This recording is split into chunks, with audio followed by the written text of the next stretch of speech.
परम पूज्य गुरुदेव श्री राम शर्मा आचार्य जी, माता भगवती देवी शर्मा नवयुगનું એમને સંવિધાન બનાવ્યું છે અને જીવનમાં કેવી રીતે ઉતારાય એ માટે 18 સત્સંકલ્પ રૂપે એમને સૂત્રો આપ્યા છે અને એને આના ઉપર ચિંતન મનન કરવાથી આપણી ચિંતન, ચરિત્ર, વ્યવહાર, ભાગ્ય અને ભવિષ્ય બદલાઈને માનવમાં દેવત્વ, ધરતી પર સ્વર્ગ અવતરણની શક્યતાઓ સાકાર બને છે। તો શરીરને ભગવાનનું મંદિર સમજીને આત્મસંયમ તથા નિયમિતતાથી આરોગ્યનું રક્ષણ કરીશ।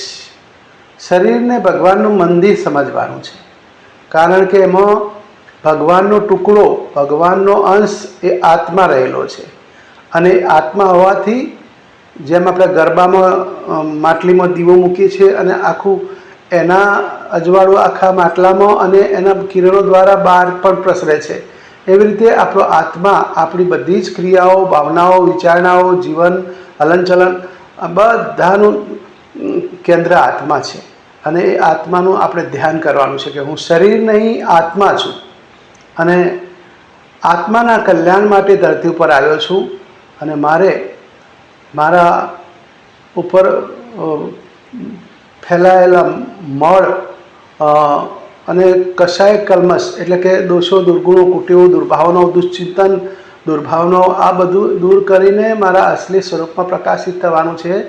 એટલા માટે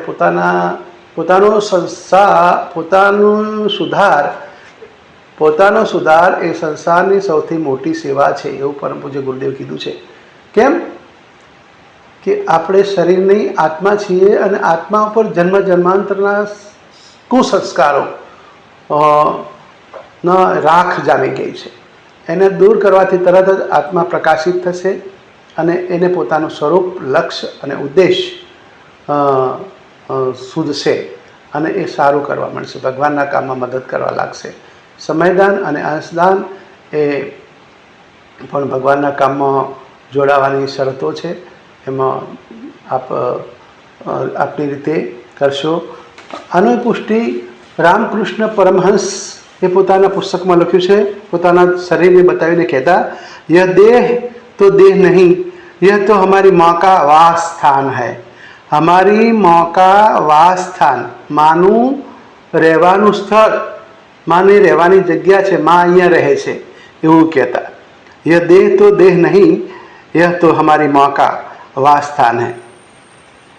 તો આ શરીરને ભગવાનનું મંદિર સમજીને આત્મસંયમ એટલે કે આત્માનું ધ્યાન કરવાનું, આત્મનિરીક્ષણ, આત્મ સુધાર, આત્મ વિકાસ આ બધા કાર્યો આપણા હાથમાં લેવા પડશે, આત્માના ઉપર ધ્યાન આપવું પડશે અને નિયમિતતાથી શરીરનું રક્ષણ કરીશું। સવારે વહેલા ઉઠી જવું, સાંજે વહેલા સૂઈ જવું, ટાઈમસર જમી લેવું, નિત્ય કર્મ ટાઈમસર પતાવી લેવું, તો આ બધું છે એમાં નિયમિતતા હોવી જોઈએ।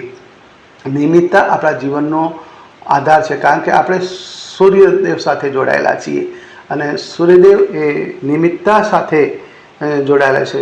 જીવનનો અર્થ સમય છે અને સમય એ આપણું જીવન છે, બે પર્યાય છે।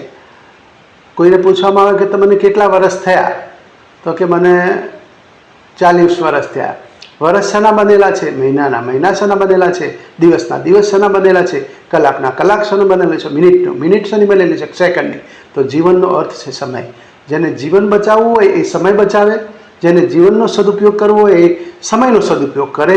એના માટે શું કરવું જોઈએ? સવારે ઉઠે ત્યારે ભગવાનનું સ્મરણ કરીને એક કાગળ લઈને આજે આખા દિવસમાં કયા કયા કામ મહત્ત્વના છે અને કરવાના છે એની એક યાદી બનાવી દેવામાં આવે અને એક કાગળ ખિસ્સામાં રાખવામાં આવે। એક કામ કરતા જવું અને એના પર ટીક મારતા જવું, તો મહત્ત્વના કામો આ રીતે સમયસર પૂરા થશે।